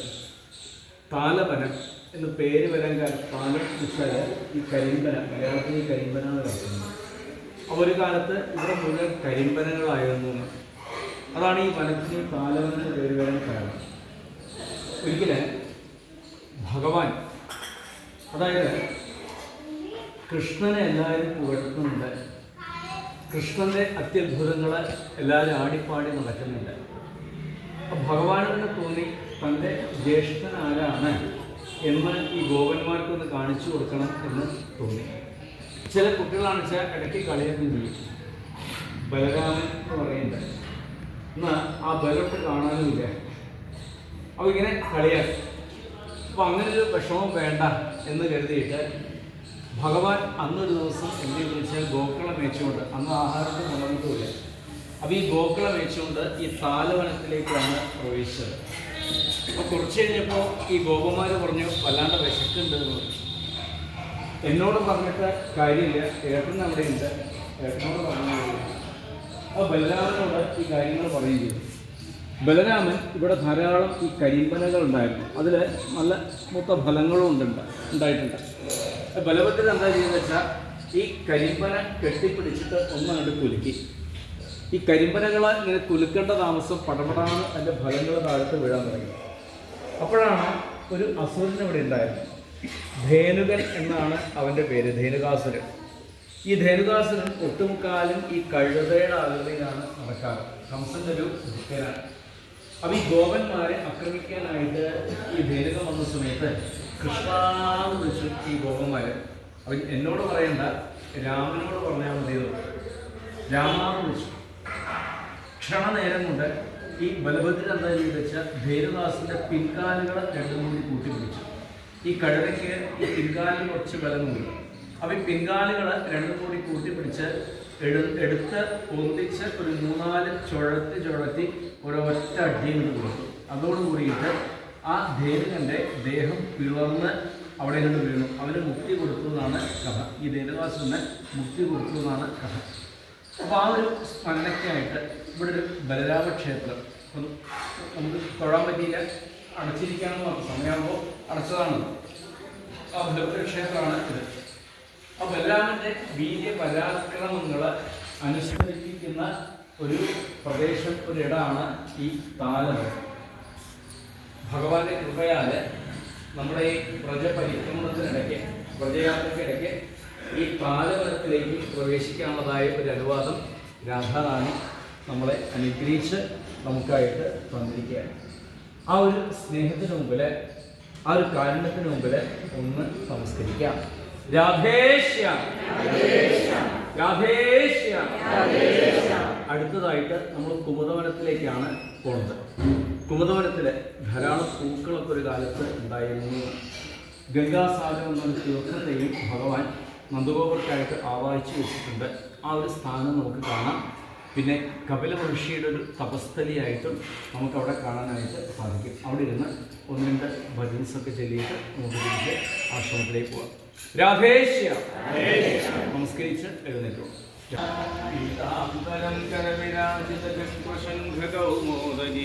സരസിജം കരുണാസമുദ്രം രാധാസഹായം അതിസുന്ദരമന്ദഹാസം വാതാലയേശമനിശം ഭാവയാമി സർവത്ര ഗോവിന്ദനാമസങ്കീർത്തനം. രാധേശ്യ. നമ്മളിപ്പോൾ എത്തി നിൽക്കുന്നത് അക്രൂർ ഘാട്ട്. അക്രൂർ ഘാട്ട് എന്നാണ് ഇവിടെ പറയുന്നത്. തൊട്ടപ്പുറത്താണ് യമുനാ നദി ഉള്ളത്. ആ യമുനാ നദി കടന്നു കഴിഞ്ഞ് പിന്നെ മധുരാപുരിയാണ്. കംസന്റെ നിർദ്ദേശപ്രകാരം അക്രൂരൻ വൃന്ദാവനത്തിൽ വന്നു. രാമകൃഷ്ണന്മാരുടെ രഥത്തിലിരുത്തി വൃന്ദാവനം വിട്ട് മധുരയിലേക്ക് പോവുകയാണ്. അപ്പോൾ ഈ ഗോപീജനങ്ങൾക്കാകെ സങ്കടമായി. അവർ കുറേ കരഞ്ഞു. അന്ന് ആ വൃന്ദാവനം മുഴുവൻ നിറഞ്ഞു കേട്ട ഒരു ശബ്ദം ഉണ്ടായിരുന്നു, ഗോവിന്ദ ദാമോദര മാധവേതി. ആ ഭഗവത് നാമങ്ങളാണ് അന്ന് ആ വൃന്ദാവനം മുഴുവൻ നിറഞ്ഞു കേട്ടിട്ടുണ്ടായിരുന്നത്. അങ്ങനെ ഈ ഒരു ഭാഗത്ത് എത്തിയ സമയത്ത് ഏതാണ്ട് ഉച്ചയായിരുന്നു. വൃന്ദാവനത്തിൽ പുറപ്പെട്ട് പ്രഭാതത്തിൽ പുറപ്പെട്ട് ഇവിടെ എത്തുമ്പോഴേക്ക് ഉച്ചയായി. അതിനർത്ഥം എന്താ വെച്ചാൽ എല്ലാവരെയും അനുഗ്രഹിച്ചുകൊണ്ടായിരുന്നു ആ ഭഗവാന്റെ ആ ഒരു യാത്ര. അപ്പോൾ അക്രൂരൻ പറഞ്ഞു, എനിക്ക് മാധ്യാഹ്നികത്തിനുള്ളതായ സമയമായി, ഉപസ്ഥാനത്തിനുള്ളതായ സമയമായി, ഒന്ന് കുളിക്കട്ടെ എന്ന് പറഞ്ഞു. അങ്ങനെ കുളിക്കാനായിട്ട് യമുനയിൽ ഇറങ്ങിയപ്പോഴാണ് വെള്ളത്തിനടിയിൽ രാമകൃഷ്ണന്മാർ കിടക്കുന്നത് പോലെ തോന്നിപ്പോയത്. പെട്ടെന്നൊരു ഭയം ഉണ്ടായി. എങ്ങനെ ഈ കുട്ടികൾ ഈ വെള്ളത്തിനകത്ത് പെട്ടും. മുകളിലേക്ക് വന്നു. നോക്കിയ സമയത്ത് തേരിന് സുഖമായിട്ടിരിക്കുന്നുണ്ട്, ചിരിച്ചുകൊണ്ടിരിക്കുന്നുണ്ട്. ഒന്നുകൂടെ മുങ്ങിയ സമയത്ത് ഒരു വെളുത്ത ശരീരമാണ് കണ്ടത്. 1000 തലകളുള്ള സാക്ഷാൽ അനന്തമൂർത്തിയെ കാണാൻ പറ്റി.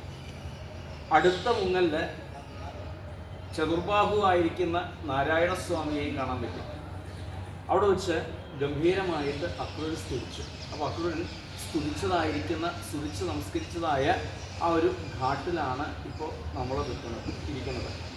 ആ അക്രൂരൻ്റെ സ്തുതി നമുക്കൊന്ന് പാരായണം ചെയ്യാം. ശ്രദ്ധയോട് കൂടിയിട്ട് ദശമസ്കന്ധത്തിലെ 40ാമത്തെ അധ്യായമാണ് അക്രൂരൻ്റെ സ്തുതി. ഗോവിന്ദനാമ സങ്കീർത്തനം. ഗോവിന്ദ ഗോവിന്ദ. ഓം നമോ ഭഗവതേ വാസുദേവായ. അക്രൂരവാച നതോസ്മ്യഹം ത്വാഖിലഹേതുഹേതും നാരായണം പൂരുഷമാദ്യമവ്യയം എന്നാഭിജാതാത് അരവിന്ദകോശാത് ബ്രഹ്മാവിരാസീത് യത ഏഷ ലോക ഭൂസ്തോയമഗ്നിപവനക്ഷമാതി മഹാജനാദീർമന ഇന്ദ്രിയാണി സർവേന്ദ്രിയാർത്ഥാ വിബുധാശ്ച സർവേ യേ ഹേതവസ്തേ ജഗതോംഗഭൂത നൈതേ സ്വരൂപം വിദുരാത്മനസ്തേ യജാതയോ നാത്മതയാ ഗൃഹീത അജോനബദ്ധസ്സ ഗുണൈർ അജായ ഗുണാൽ പരം വേദനതേ സ്വരൂപം ത്വാം യോഗിനോ യജന്ത്യഗ്ധാ മഹാപുരുഷമീശ്വരം സാധ്യാത്മം സാധ്യഭൂതം ച സാധിദൈവം ച സാധവ ത്രയ്യാ ച വിദ്യയാ ഗേജ് ത്വാം വൈ വൈതാനികാദ്വിജാഃ യജന്തെ വിതതേ കിഞ്ചിർ നാനാരൂപാമരാഖ്യയാ ഏകേ തു അഖിലകർമാണി സന്യസ്യോപശമം ഗതാഃ ജ്ഞാനിനോ ജ്ഞാനയജ്ഞേന യജന്തി ജ്ഞാനവിഗ്രഹം അന്യേ ച സംസ്കൃതാത്മാനോ വിധിനാ വിഹിതേന തേ യജന്തി ത്വന്മയാസ്ത്വാം വൈ ബഹുമൂർത്തേകമൂർത്തികം ത്വാമേവാന്യേ ശിവോക്തേന മാർഗേണ ശിവരൂപിണം ബഹ്വാചാര്യവിഭേദേന ഭഗവാൻ സമുപാസതേ സർവ ഏവ യജന്തി ത്വാം സർവദേവമയേശ്വരം യേപ്യന്യദേവതാ ഭക്താ യദ്യപ്യന്യതിയ പ്രഭോ യഥാ ത്രിപ്രഭവ നദ്യാ പർജന്യാ പൂരിതാ പ്രഭോ വിശന്തി സർവതസ്സിന്ധും ത്വദ്വത്താം ഗതയോം ദദാ സത്വം രജസ്തമയിതി ഭവത പ്രകൃതേർഗുണാഃ തേഷു ഹി പ്രാകൃതാ പ്രോതാ ആബ്രഹ്മസ്ഥാവരാദയ തുഭ്യം നമസ്തേസ്ത്വവിശക്തദൃഷ്ടയേ സർവാത്മനേ സർവധിയാം ച സാക്ഷിണേ ഗുണപ്രവാഹോയമവിദ്യയാ കൃത പ്രവർത്തതേ ദേവ നിദിവ്യഗാത്മസു അഗ്നിർമുഖം തേവ നിരീക്ഷണം സൂര്യോ നഭോ നാഭിരഥോ ദിശശ്രുതി ദ്യൗക്കം സുരേന്ദ്രാസ്തവ ബാഹവോർണവാകുക്ഷിൽമരുൽ പ്രാണബലം പ്രകൽപിതം രോമാണി വൃക്ഷൗഷധയഃ ശിരോരുഹ മേഘാ പരസ്യാസ്തി നഖാനി നേത്രയ നിമേഷണം രാത്രിഹനി പ്രജാപതി മേഢ്രസ്തു വൃഷ്ടിസ്തവ വിന്യമിഷ്യത്തെ ത്വയ്യവ്യയാത്മൻ പുരുഷേ പ്രകൽപിത ലോകാഃ സപാല ബഹുജീവസങ്കുല യഥാ ജലേ സഞ്ജിഹിതേ ജലൗകസോऽപ്യുദംബരോ വാ മശകാമനോമയേ യാനി യാനീഹ രൂപാണി ക്രീഡനാർത്ഥം വിവർഷിഃ തൈരാമിഷ്ടശുചോ ലോകാ മുദാ ഗായന്തി ദേയശാ നമഃ കാരണമത്സ്യായ പ്രളയാബ്ധിജരായ ച ഹയശീഷ്ണേ നമസ്തുഭ്യം മധുകൈടവമൃത്യവേ അകൂപാലായ ബൃഹതേ നമോ മന്ദരധാരിണേ ക്ഷിത്യുദ്ധാരവിഹാരായ നമഃ സൂകരമൂർത്തയേ നമസ്തേ അത്ഭുതസിംഹായ സാധുലോകഭയാവഹ വാമനായ നമസ്തുഭ്യം ക്രാന്തത്രിഭുവനായ ച നമോ ഭൃഗൂണാം പതയേ ദൃപ്തക്ഷത്രവനിക്ഷതേ നമസ്തേ രഘുവര്യായ രാവണാന്തകരായ ച നമസ്തേ വാസുദേവായ നമഃ സംഘർഷണായ ച പ്രദ്യുമ്നായ അനിരുദ്ധായ സാത്വതാം പതയേ നമഃ നമോ ബുദ്ധായ ശുദ്ധായ ദൈത്യദാനവമോഹിനേ മ്ലേച്ഛപ്രായ ക്ഷത്രഹന്ത്രേ നമസ്തേ കൽക്കിരൂപിണേ ഭഗവൻ ജീവലോകോയം മോഹിതസ്തവ മായയാ അഹം മമേത്യ സദ്ഗ്രാഹോ ഭ്രാമ്യതേ കർമ്മവർമ്മസു അഹം ചാത്മാത്മജാകാരധാരാർത്ഥ സ്വജനാദിഷു ഭ്രമാമി സ്വപ്നകൽപേഷു മൂഢഃ സത്യധിയാ വിഭോ അനിത്യാനാത്മദുഃഖേഷു വിപര്യമതിക്യഹം ദ്വന്ദ്വാരാമോത്തമോ വിഷ്ടോ ന ജാനേ ത്വാത്മന പ്രിയം യഥാ ബുധോ ജലം ഹിത്വാ പ്രതിച്ഛന്നം തദുദ്ഭവേ അഭ്യേതി മൃഗതൃഷ്ണാം വൈ ത്വദ്വത്താഹം വരങ്മുഖാ നോസഹേഹം കൃപണധി കാമകർമ്മഹതം മന രോദ്ധം പ്രമാധിവിശ്ചാക്ഷൈഃ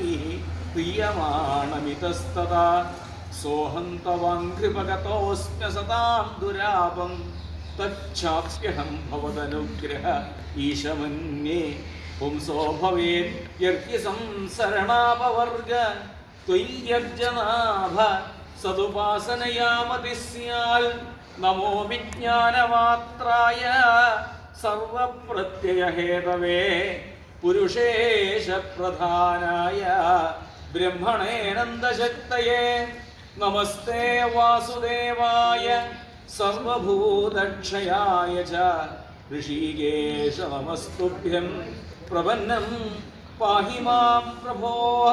ഇതി ശ്രീമദ്ഭാഗവതേ മഹാപുരാണേ ദശമസ്കന്ധേ പൂർവാർദ്ധേ അക്രൂരസ്തുതിർനാമ ചത്വാരിംശത്തമോऽധ്യായः. സർവത്ര ഗോവിന്ദനാമസങ്കീർത്തനം.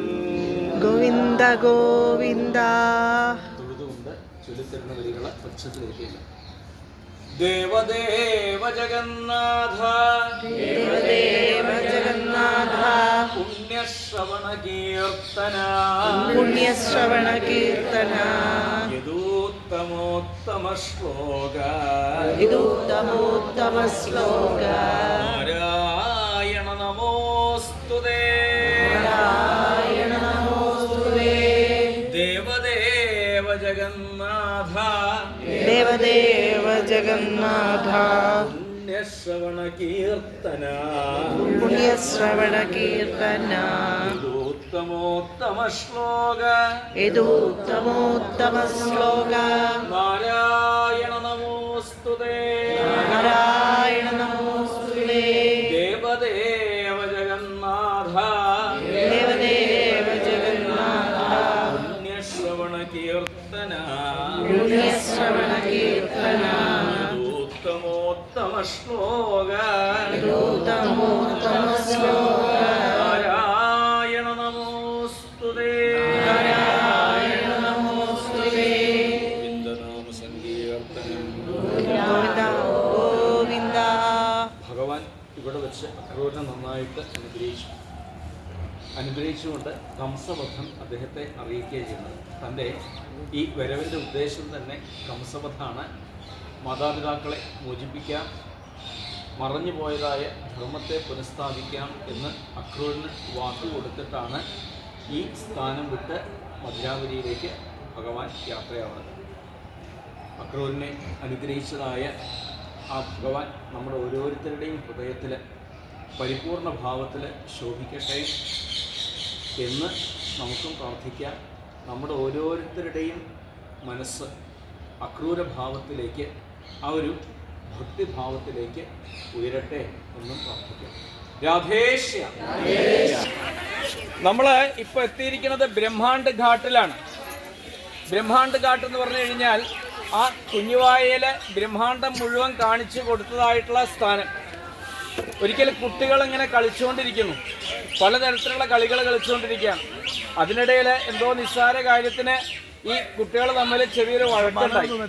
അപ്പോൾ ഈ കുട്ടികൾ ചിലർ പറഞ്ഞു, കൃഷ്ണ ഇന്ന് നിന്റെ അമ്മയെ കൊണ്ട് നിനക്ക് തല്ല് കൊള്ളിപ്പിച്ചിട്ട് ബാക്കി കാര്യമെന്നാണ്. അങ്ങനെ കൃഷ്ണനെ തല്ല് കൊള്ളിപ്പിക്കാനായിട്ട് എന്ത് ചെയ്തു വെച്ചാൽ ഈ കുട്ടികൾ ഓടിപ്പോയിട്ട് യശോദാമ്മയോട് പറഞ്ഞു, ഇന്ന് മണ്ണ് വാരി തിന്നിട്ടുണ്ട് ഈ കണ്ണെന്ന് പറഞ്ഞു. അപ്പോൾ യശോദയ്ക്കാകെ വല്ലാണ്ടായി. രണ്ട് കൈയും കൂടി കൂട്ടിപ്പിടിച്ചു, കൃഷ്ണ നീ മണ്ണ് തിന്നുവോ? അപ്പോൾ ഞാൻ തന്നിട്ടില്ല അമ്മേ. അല്ല, ഈ കുട്ടികളൊക്കെ പറയണ്ടല്ലോ നീ മണ്ണ് തിന്നോന്ന്. ഒരു പേടിച്ച മട്ടിൽ പറഞ്ഞു, നാഹം ഭക്ഷിതവാൻ അമ്പ സർവേ മിഥ്യാഭിശംസിന. ഇവിടെ മണ്ണ് കഴിച്ചിട്ടില്ല, ഈ കുട്ടികളൊക്കെ നുണ പറയുകയാണെന്ന്. ശരി, ഈ കുട്ടികൾ നുണ പറയും, പക്ഷേ നിന്റെ ഏട്ടനായിരിക്കുന്ന രാമൻ ഇവിടെ വന്ന് പറഞ്ഞല്ലോ മണ്ണ് തിന്നോന്ന്. അപ്പോഴേക്ക് ആ ഭഗവാന്റെ മുഖാ കൂടി വല്ലാണ്ടായി. പതുക്കെ അമ്മയുടെ ആ ചേലത്തുമ്പ് പിടിച്ചു വലിച്ചിട്ട് പറഞ്ഞു, അമ്മേ ഈ ഏട്ടനിതാ 2 ദിവസമായിട്ട് നുണ പറയേണ്ടതാ. അതുവരെ സത്യം മാത്രമേ പറയുള്ളൂ, പക്ഷേ 2 ദിവസമായിട്ട് നുണ പറയേണ്ട. എന്തിനാ വെറുതെ മറ്റുള്ളവരുടെ വാക്കുകൾ കേൾക്കണത്? ഞാനിവിടെ ഉണ്ട്, ഈ വാ തുറന്ന് കാണിച്ചു തരാം. അങ്ങനെ മണ്ണ് ഉണ്ടെങ്കിൽ അമ്മയ്ക്ക് ഇവിടെ കാണാലോ എന്നാ. അങ്ങനെ കുഞ്ഞുവായ പതുക്കെ തുറന്നങ്ങോട്ട് കാണിച്ചു കൊടുത്തു. വെറും ഒരു മണ്ണല്ല, ആ വായിക്കാത്ത കണ്ടു എന്ത് കണ്ടു? ജ്യോതിശ്ചക്രം ജലം തേജോ നഭസ്വാൻ വിയതേവച വൈകാരികാൻ ഇന്ദ്രിയാണി. ജ്യോതിർലോകങ്ങള്, സൂര്യാദി ഗ്രഹങ്ങള്, ഒന്നുകൂടെ നോക്കിയ സമയത്ത് ഭൂഗോളം, അതാ അവിടെ ഒരു ഗോകുലം, ആ ഗോകുലത്തിനകത്തൊരു കൃഷ്ണൻ, അതിനകത്ത് വേറൊരു കൃഷ്ണൻ, അതിനകത്ത് വേറൊരു കൃഷ്ണൻ, ഇങ്ങനെ ഏതത് വിചിത്രം സഹജീവകാല. ഇപ്രകാരമുള്ള അത്യത്ഭുതമായിട്ടുള്ള ആ രംഗം കണ്ട് യശോദാമ്മ ആകെക്കൂടി മോഹാലസ്യപ്പെട്ട് വീഴുക ചെയ്തത്. ബോധം കിട്ടിയ ഉടനെ ആ യശോദാമ്മ ശ്രദ്ധിച്ചു നോക്കി, താൻ സ്വപ്നം കാണുകയാണോ, തനിക്ക് മാനസിക ഭ്രാന്തി ഉണ്ടായോ? ഇതാണ് ആ യശോദാമ്മയുടെ സംശയം. അമ്മ എന്തിനാണ് ഇങ്ങനെ എന്നെ നോക്കണത് എന്ന ഭാവത്തിൽ ഓടിപ്പോയിട്ട് അമ്മയെ അങ്ങോട്ട് കെട്ടിപ്പിടിച്ചു. അതോടുകൂടിയിട്ട് സദ്യോ നഷ്ടസ്മൃതി.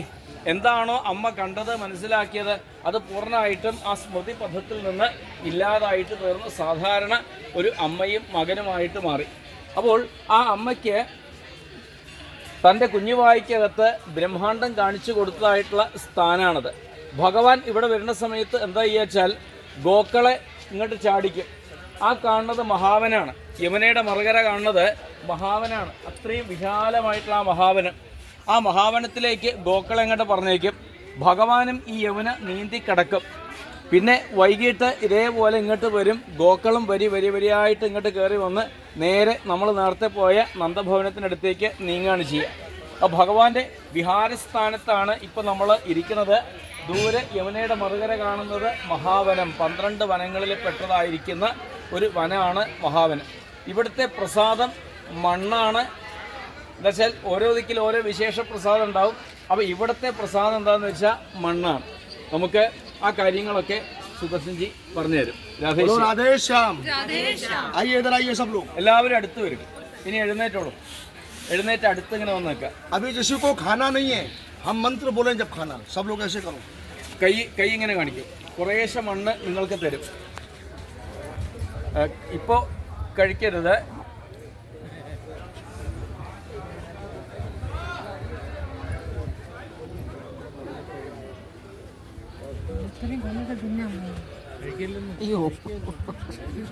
बहुत मिट्टी, आराम से खाओ, प्रेम से, पेट भर के खाओ.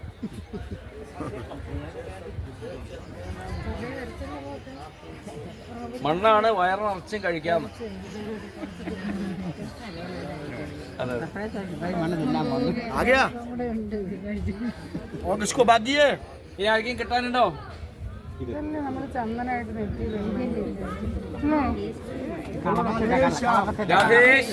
राधेश्याम.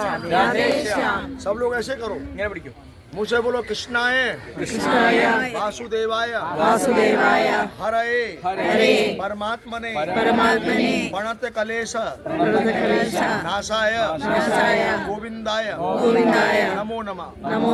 हे यमुना मैया, हमारा गोकुल का रमण रेती नंद भवन उखल बंधन ब्रह्मांड घाट ब्राह्मण के वचन से विष्णु के प्रसाद से गोकुल गांव का दर्शन यात्रा पूरा हुआ. जो भी हमने रमण रेती में ब्रजवासी को ब्राह्मण को अन्नदान भोजन दान वस्त्र दान पानी दान जो भी हमने मन में संकल्प लिया था, कोई भोजन अपने नाम से माता पिता के नाम से ब्रजवासी को ब्रह्मांड घाट पर यमुना किनारे भोजन कराएं. कोई भोजन मुझको मेरे माता पिता को वैकुंठ में प्राप्ति करना. यह कौन सा दान होता है जो आप लोगों ने रमण रीति में मन में संकल्प लिया? अपने नाम से एक ब्राह्मण को मन में संकल्प लिया होगा ब्राह्मण भोजन का, तो मैंने आपको बताया 200 का. मदर फादर के नाम से लिया होगा, माता पिता के नाम से, तो 501 का. और नहीं लिया है तो नहीं देना है, क्योंकि दे उसका भला और नहीं दे उसका भला नहीं महाभला. कोई लोग कष्ट पा करके और दुख पा करके ब्राह्मण को भोजन नहीं कराना. पहले ब्रजवासी ब्राह्मण को भोजन कराना, उसके बाद ये जो पेड़ है, इस पेड़ का नाम क्या है? कदम वृक्ष. ये कदम वृक्ष का आपको 1 राउंड लगाना है. कितना राउंड लगाना है? क्या बोल रहा है? राधे श्याम राधे श्याम। ये कदम वृक्ष पे क्या बंधा हुआ है? कपड़ा। ये किसके लिए बंधा हुआ है? अपने घर की सुख शांति के लिए। जो लोग जानते हैं वो अपने गांव से लेके आते हैं, और जिनको जानकारी नहीं है वहाँ से मिलता है 10 रुपीज़ का कपड़ा। वो कपड़ा लेकर के राउंड लगाना, जब आप बांधो तो बांधते समय बोलना कि हमारे घर में सुख शांति रखना। नम भांडीरकम नाम पटम जम्बो कृष्णा प्रोगमा। कृष्ण कालीन में भांडीर वट इतना विशाल कि वृंदावन तक शाखाएं थी। पिछले टाइम में पुल नाव नहीं होते थे। ठाकुर जी शाखाओं पर चढ़ के यमुना महारानी को पार करते थे। ठाकुर जी की 9 लाख गाय यहीं बैठ के विश्राम करती थी। माताएं जो भी प्रसादम रखती थी सभी एकत्रित होकर दोपहर का भोजन लेते थे।